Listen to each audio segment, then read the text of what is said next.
So ഇന്ന് നമ്മൾ തിരുവാഭരണം കാണാൻ പോകുന്നതിൻ്റെ ഒരു കുഞ്ഞു വ്ളോഗാണ്. അപ്പോൾ പന്തളത്തേക്ക് പോയി അവിടെ പാർക്ക് ചെയ്യാനൊന്നും സ്ഥലമില്ലായിരുന്നു, ഭയങ്കര ബ്ലോക്കായിരുന്നു.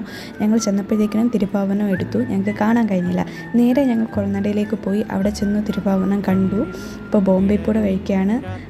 പിന്നീട് ഞങ്ങൾ തിരുവാഭരണം കണ്ടു, പ്രാർത്ഥിച്ചു. ഭയങ്കര തിക്കും തിരക്കുമായിരുന്നു. തിരിച്ചു വന്നു ശേഷം ഞങ്ങളുടെ വീടിനടുത്തുള്ള ഒരു അമ്പലമുണ്ട്, പന്തളം മഹാദേവ ക്ഷേത്രം. അവിടേക്ക് പോയി.